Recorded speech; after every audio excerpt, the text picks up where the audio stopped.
Everybody loves lifted trucks, but nobody actually talks about whether or not they can still tow. There's just a bunch of internet myths out there. Today we're gonna crack open those myths and get into the deep aspects of what it means to actually tow with a lifted truck. Let's get into it. All right, let's go over what tow capacity actually means first. When it comes down to tow capacity, that's a very general term used in the trucking world. Oh, my tow capacity is this, my tow capacity, oh, but I can actually tow, is a very general term. But what tow capacity actually is a factory-based set capacity that a vehicle can tow safely. What a lot of people get confused sometimes is that tow capacity is what the vehicle can do by any means of anything and without safety precautions. No, these vehicles, I have seen a Chevy 2500 haul 400,000 pounds. Like, I'm talking 400,000 pounds. It did it terribly, very unsafe, and it like very much so broke after, but it could do it. So just know this capacity is what the manufacturer has placed based off of the frame strength, the engine power, the braking, and the suspension of this vehicle. They're all tested to see what is most comfortable and what is safest to the max, right? So they are pushing these things a good bit to see where that comfort and safety can be still upheld to the max weight that it can be. I'm not saying that these vehicles can't do, you know, if you have a vehicle that's 40,000 pound tow capacity, it probably can do 80,000. That's not me saying go do 80,000 pounds of tow. I'm not trying to tell you that it will look cool if you go right now down the street and you grab a excavator and you decide to haul 180,000 pounds. I'm not telling you to do that personally. I might do it. I'm not telling you to do it. Let's put that in a disclaimer that I'm not actually, you know what, never mind. The second feature of that tow capacity is actually the weight distribution of the vehicle. A lot of times manufacturers will aim for like a 50-50 to a 40-60 front head weight split type of thing, where you're a little bit heavier in the front. So that way, if you do need a tow or anything, that weight distribution stays kind of even. There's a lot of geometry features that go into towing capacity and just hauling in general. You always want to make sure that your weight distribution throughout the entire vehicle, especially when you actually do get a trailer and you put stuff on the trailer, make sure the weight distribution of that trailer is even, because physics just doesn't like when it's not. Weight distribution is a big thing. When you do lift a vehicle, it'll just raise the center of gravity.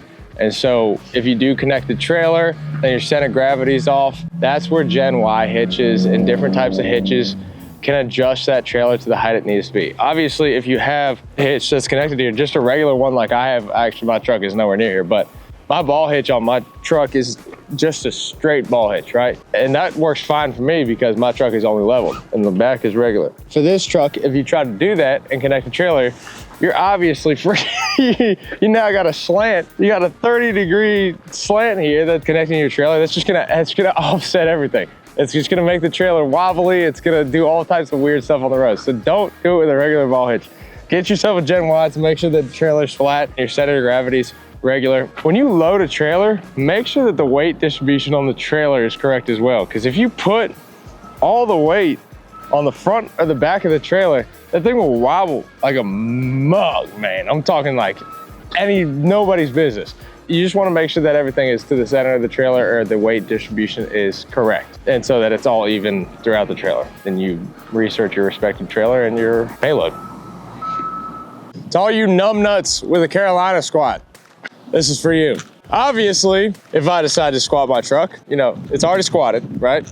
So I have the front relatively, 6 inches higher, 7 inches higher, 8 inches higher than the rear. And then I go ahead and I decide that I'm gonna put a trailer on the back and load it with 2,000 pounds. That respective truck is now gonna have a squat of 8 inches instead of 6. You weren't calculated for that, probably, were you? No? No. With that being said, that causes some problems for us. One, you might start hitting your freaking tires if they're outside of your wheel well. You squatted your truck, but also you didn't take into account that it's gonna squat more when you put a trailer on it. Two is that when you come up to the front, I don't know how you drive these things in the first place. All right, I've tested squat trucks out with fronts before just to see what it's like. I freaking hated it, but there was a moment of feeling cool, and then I was like, this is the stupidest thing on earth. I don't know what I'm doing. When you do squat a truck, you already can't see, and then you squat it more by adding a trailer, you're just gonna be staring at the moon instead of on the road, and it doesn't make sense. So stop. That's also something to take into account for regular truck drivers, people that lift your trucks in a respected manner. 1, we love you. 2, take this into account. It's gonna be that when you do add a trailer, whether you're going from your gooseneck to your hitch, whatever you're adding is gonna squat down the back a little bit. You can change that offset of the back of the height with airbags. Squatted people can't because they take out half of the stuff back here in order to squat their trucks. But anyways, you can add airbags to these leaf springs right here. It'll just go ahead and lift up the back of your truck for you when you do have trailers or a gooseneck attached to your truck, and it'll center out your truck again. But if you don't have airbags, not the biggest deal in the world for regular trucks, biggest deal in the world for freaking squatted truck drivers. But if you have it lifted already, it will squat your truck down a little bit. You will be, you know, an inch or 2 off height from the front to the rear. So keep that into account. Make sure you check the road very carefully and you're driving carefully when you do have a trailer on the back of your truck. Airbags can fix that for you. A lot of people don't think as to why trucks are sagging in the front from the factory. That's the reason. When you put a trail on it, the reason trucks are made is to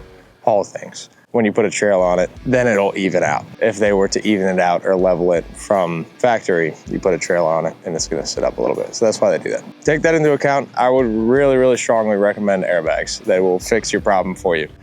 So when you have bigger tires and you're hauling, just know that your bigger tires are going to probably, you know, make you have a little bit less power. And nothing too crazy is, given the fact that they also will, if they're all-terrain tires, help you go through different terrains. I think the trade-off is pretty fair. With bigger, heavier tires, a few things are gonna happen. Obviously, your miles per gallon is gonna go down when you're towing even more than it would regularly. But also, since they're so much larger, your gear ratio is going to be higher or taller, and it's gonna have more of an effect on your transmission because now you're hauling not only with extra weight due to the trailer, but the extra weight due to the tires. And so that gear ratio may need to be changed around a little bit. I haven't personally done it, and I haven't really experienced too many problems whatsoever when I haul stuff, but just keep that in mind. Some engines are different than others. And if you go with a drastically bigger tire, I would definitely recommend changing your gear ratio. Just to make sure that your transmission's all right. When lifting your truck doesn't hurt your towing capacity, there are a few cases where this is definitely the case. And that is when you get, one, a properly manufactured lift kit from Rough Country, BDS, especially BDS. BDS actually, they're phenomenal when it comes to towing. McGoy's is great, Wicked, Cognito is wonderful. And then you got companies like Icon. Icon makes some lift kits that are just phenomenal for doing not only off-roading, but I can imagine they're phenomenal for towing vehicles. And then Carly. So yeah, properly manufactured lift kits. And then obviously when you get airbags, it's gonna help you out immensely just with that little squat and bringing it back to regular height.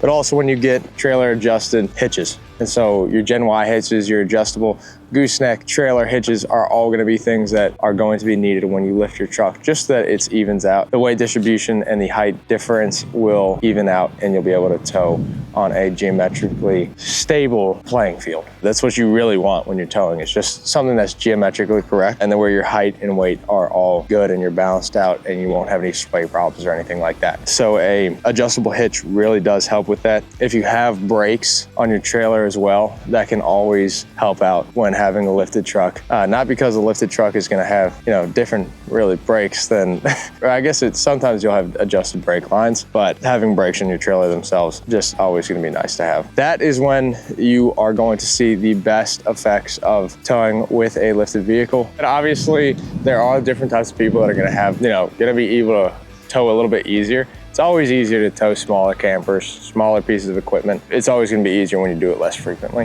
When you add a lift kit, it does add differences to the vehicle in height and everything like that. Not saying it can't be done, but hauling massive weights all the time, just in general, isn't the best for a vehicle. When you do it with a lifted truck, it does put a little bit of strain, a little bit more strain on the transmission, so I wouldn't recommend doing it as much. That being said, you obviously can.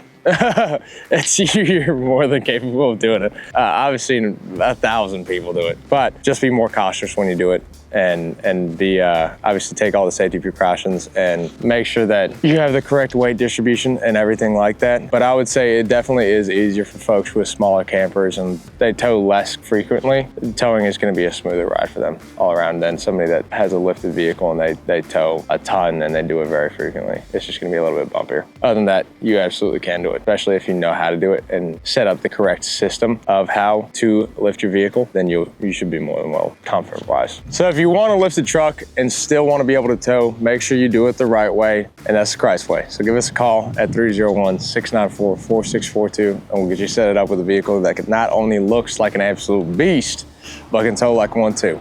We'll see you guys on the next one. Peace.